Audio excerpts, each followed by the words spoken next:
Make in India और import regime के बीच कोई कॉन्ट्राडिक्शन है क्या? सबसे पहला टारगेट ये होना चाहिए, इतना बड़ा देश है, इतना बड़ा मार्केट है, लेकिन इस मार्केट की परचेजिंग पावर है क्या? अगर भारतीयों का परचेजिंग पावर ही नहीं होगा तो दुनिया से क्या इंपोर्ट करेंगे? और मुझे अगर परचेजिंग पावर बढ़ाना है तो मेरी इकोनॉमी को ग्रो करना पड़ेगा। इकोनॉमी को ग्रो करने का सबसे पहला क्षेत्र मुझे दिखता है वो है इंफ्रास्ट्रक्चर में इन्वेस्टमेंट। उसमें कोई इंपोर्ट एक्सपोर्ट का कोई झगड़ा ही नहीं है।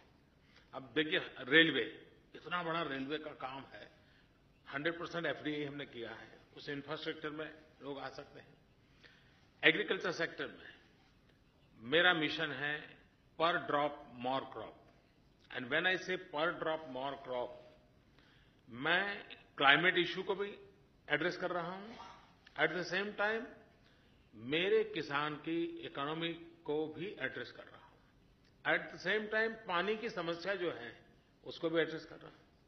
लेकिन उसके लिए मुझे इंफ्रास्ट्रक्चर चाहिए, रिवर ग्रिड का काम है, कैनाल नेटवर्क है, एग्रो इंफ्रास्ट्रक्चर की बहुत बड़ी आवश्यकता है। आज भारत एग्रीकल्चर सेक्टर में सरप्लस है। दुनिया के बहुत से देश हैं कि जिनके लिए एग्रीकल्चर सेक्टर बहुत महंगा है, उनके लिए इंपोर्ट करना सरल है। अगर हम भारत के अंदर एग्रीकल्चर सेक्टर में मैकेनाइज करने की दिशा में हम कंट्रीब्यूट करते हैं, हम एग्रो प्रोडक्ट को वैल्यू एडिशन में अगर इंटरेस्ट लेते हैं, ग्लोबल मार्केट की संभावनाएं पड़ी हुई, और मैं मानता हूं उन देशों को एग्रीकल्चर सेक्टर महंगा पड़ता है जबकि ये सस्ता हो सकता है। तो एक प्रकार से विन विन सिचुएशन से हम आगे बढ़ सकते हैं।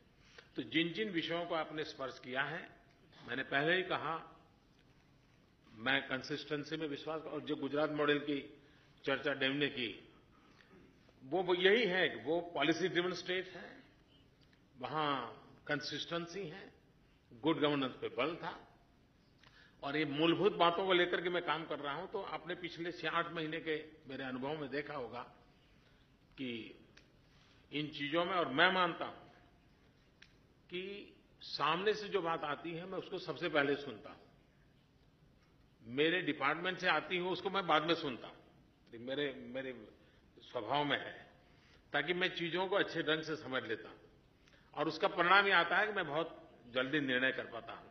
तो मैं आपको विश्वास दिलाता हूं कि भारत अपार संभावनाओं से भरा हुआ है, हमारे पास टैलेंट है, स्कोप भी है, स्किल डेवलपमेंट पे मेरा भरोसा है, लेकिन सिर्फ स्किल डेवलपमेंट से काम होने वाला नहीं है। जिस स्पर्धा में आज हम हैं और जिनके साथ हमारी सबसे ज्यादा स्पर्धा है, मुझे 3 बातों पर मेरा बल है: स्किल, स्केल एंड स्पीड। मैं स्किल पर बल देना चाहता हूं, मैं स्केल बहुत बड़ा करना चाहता हूं, मैं स्पीड और गति से जाना चाहता हूं, और जो आपकी अपेक्षाओं के अनुसार मैच